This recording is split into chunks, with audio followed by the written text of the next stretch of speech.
Hello everyone. तो आज की हम वीडियो में बात करेंगे स्पिरिचुअलिटी और लाइफ के बारे में, और ये दोनों चीज़ें कैसे इंटरकनेक्टेड हैं, और हम जो बातें करते हैं रिलीजन्स की और ये सारी चीज़ों की जो हम रिचुअल्स की करते हैं, इन सारी बातों, और ये कैसे मतलब इंटरकनेक्टेड है और असली स्पिरिचुअलिटी का मीनिंग क्या है और how spirituality is differentiated from religions. तो फर्स्ट थिंग फर्स्ट से हम स्टार्ट करते हैं कि लाइफ का मेन गोल क्या है। मतलब कि हम जैसे पैदा होते हैं, हर इंसान पैदा होता है, उसके सबसे पहले तो उसकी सर्वाइवल नीड्स आ जाती हैं, जो उसकी बेसिक नीड्स हैं। उन सब के लिए वो भाग दौड़ करता है, एजुकेशन लेता है, फिर वो जॉब ढूंढता है, और फिर उसी रश में फिर वो अपनी सारी लाइफ बिता देता है। It's like a cycle. और या फिर कुछ लोग कहते हैं कि लेट्स फाइंड अ गोल, कुछ करते हैं जिंदगी में और उसके पीछे फिर वो चलते रहते हैं। बट इन दोनों ही चीजों में जो हमारा मेन गोल है, सबसे इम्पोर्टेंट चीज है जिसके लिए मतलब ये लाइफ फॉर्म कॉन्शियसनेस ने हमें दी है, हम वो भूल जाते हैं। एंड दैट इज, अगर मैं क्लियरली बोलूं तो वो है सैल्वेशन, या जिसे मोक्ष कहते हैं हिंदी में।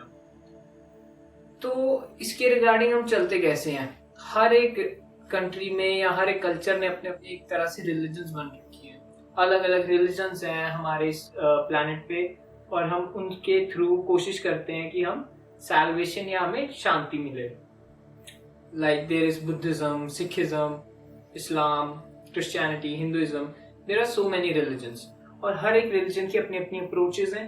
बट प्रॉब्लम क्या हो जाती है कि हम बस उन्हें on the face of it ले लेते हैं, हम उनकी गहराई में जा ही नहीं पाते। हमें बस जो उनके रिलीजियस लीडर्स ने या जो प्रीस्ट है उन्होंने कह दिया, हम उनकी बात मान लेते हैं, वैसे वैसे हम रिचुअल्स करते रहते हैं, और जो एक्चुअल में बात है वो हमेशा रह जाती है। हम उसके ऊपर कभी ध्यान ही नहीं दे पाते कि एक्चुअल में जो हमारे जो रिलीजियस या स्क्रिप्चर्स हैं वो कहना क्या चाहते हैं। सो बेसिकली वो एक तरह से मैप है, वो गाइड है हमारे। तो वो हमें मतलब सिर्फ रास्ता दिखा सकते हैं, हमें वहां पे पहुंचा नहीं सकते। एफर्ट हमारी खुद की है। तो इसीलिए हम वहां पे, इसलिए वो एक तो ये और बात है कि वो काफी पुराने टाइम में लिखे गए हैं, और उसकी तरह से हमें और कंफ्यूजन हो जाती है कि हम असली मीनिंग को डिसाइफर ही नहीं कर पाते कि वो एक्चुअल में है क्या। इसके लिए, इसके कारण हम डिपेंडेंट होते रहते हैं अलग अलग रिलीजियस इंस्टीट्यूशंस पे, उनके रिलीजियस लीडर्स पे, या इंटरप्रिटेशन की कमेंट्रीज पे, और हम खुद समझ ही नहीं पाते। सो बेसिकली मैं यहाँ पे जो मेरा मुद्दा है मेन, वो ये है कि इंसान को खुद समझना चाहिए, क्योंकि उसकी लाइफ का जो गोल है उसे खुद ही पूरा करना है। कोई उसे पकड़ के वहां पे छोड़ नहीं आएगा। Of course there are people who can guide you, but कोई तुम्हें ऐसे खींच के, अगर तुम कह दो ना कि मैं ऐसे पैसे देता हूँ, या मैं इसे कहता हूँ कि ये मुझे एनलाइटमेंट दे दे, तो ऐसा पॉसिबल ही नहीं है। कोई किसी को एनलाइटमेंट या सैल्वेशन नहीं दे सकता, वो खुद की एफर्ट है। और होता क्या है कि जब हम इस सब के दौरान हम डिपेंडेंट होते हैं for let's say for our awakening और एनलाइटमेंट, हम दूसरे इंसान को पावर दे रहे हैं क्योंकि हम उस पर डिपेंडेंट हो गए हैं। यही मेन मुद्दा है कि जो रिलीजियस इंस्टीट्यूशंस हैं, रिलीजियस लीडर्स हैं, वो इतने पावरफुल हो गए हैं आज, और फिर वो लोगों को एक्सप्लॉइट कर रहे हैं। इसी के कारण से लोग इतने मतलब आजकल नाराज हो रखे हैं। मतलब जो असली भी हैं, जो असली एनलाइटेंड मास्टर्स भी हैं, उससे भी मतलब उन्हें एक हिसाब से स्टीरियोटाइप बन गया है कि वो ये स्पिरिचुअल मास्टर है, स्पिरिचुअल इंसान है, तो ये हमेशा करप्ट ही होगा, एक्सप्लॉइट ही करेगा। क्योंकि because of some few bad apples, हम पूरी जो कम्युनिटी है, जो पूरा जेनस है, हम उन सबको ही मतलब बुरी नजर से देखना शुरू करते हैं। तो ये अप्रोच भी ठीक नहीं है।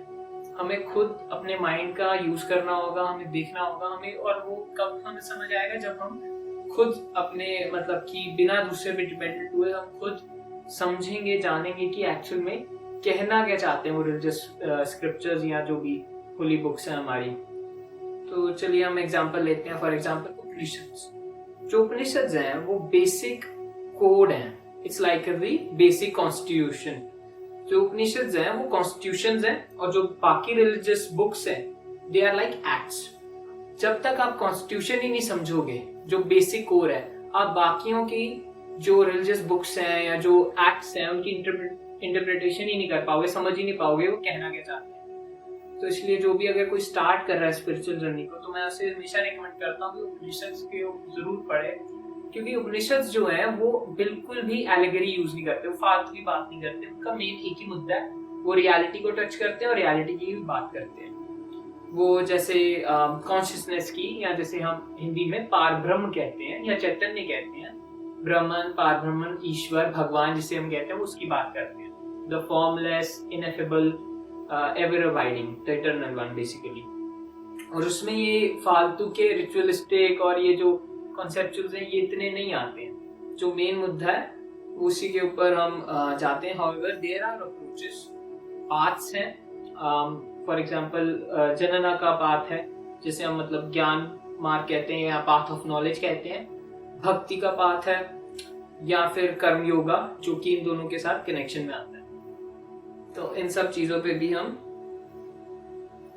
जा सकते हैं, बट वो तभी जाएंगे जब हम मतलब ध्यान देंगे कि पढ़ता, पहले तो पढ़ना होगा कि है क्या, फिर ही हम आगे उनमें डीप डाइव करके जान सकते हैं कि कौन सा पाथ अवेलेबल है, क्या हम यूज कर सकते हैं।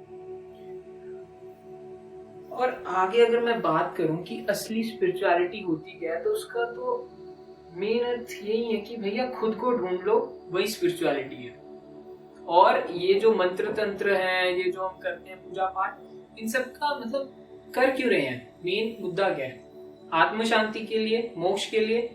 और अगर एक बार मतलब हमें मोक्ष फिर भी नहीं मिल रहा है, क्योंकि हम सिर्फ मतलब दिखावे के लिए ज्यादातर लोग कर रहे हैं, और जो कर भी रहे हैं, जो सच्चे दिल से भी कर रहे हैं, तो वो बस एक ही चीज से अटैच हो जाते हैं। कुछ लोग मेडिटेशन करते हैं और वो फिर मेडिटेशन के साथ ही अटैच हो जाते हैं। मोक्ष का मतलब ये नहीं है। मोक्ष का असली मतलब है कि हर एक चीज से फ्रीडम हो जाना, कि हमें किसी भी चीज पर, किसी भी रिचुअल पर, बुक पर, या किसी भी प्रीस्ट या मास्टर पर डिपेंडेंट ना होना पड़े। क्योंकि जो सेल्फ है वो तो इंडिपेंडेंट है, सेल्फ अबाइडिंग है, उसे जरूरत नहीं है किसी की। इसीलिए जो हम हैं, अगर हम उसे खुद पहचान ले, जो हमारा ट्रू नेचर है, तो हमें भी किसी के ऊपर डिपेंडेंट नहीं होना होगा, specially for these religious purposes. तो इससे ही रिगार्डिंग हम आने वाली वीडियोस में भी बात करेंगे, और कैसे हम इसे ठीक अप्रोचेस के साथ इसे कर सकते हैं। क्योंकि जो मेरा मेन गोल है ये चैनल स्टार्ट करने को, यही है कि हम कि बिल्कुल किसी के ऊपर ज्यादा एक्स्ट्रा डिपेंडेंट ना होना पड़े, क्योंकि जब डिपेंडेंट होंगे तो एक्सप्लॉयटेशन होगी, तो ताकि कोई दूसरा इंसान एक्सप्लॉयट ना हो। और हर कोई जो मतलब इंसान है, अपना हमारा जो लाइफ गोल है, जो मेन लाइफ का पर्पस है, हम उसे मतलब पूरा कर सके। तो इसी के साथ ही आज की मैं ये वीडियो खत्म करता हूँ, और आने वाली वीडियोस में हम और भी टॉपिक्स के ऊपर बात करेंगे, और मैं कुछ स्पेशल जो स्क्रिप्चर्स हैं, फॉर एग्जांपल द उपनिषद, उनके ऊपर भी स्पेसिफिक वीडियोस बनाऊंगा। आज के लिए इतना ही, थैंक यू।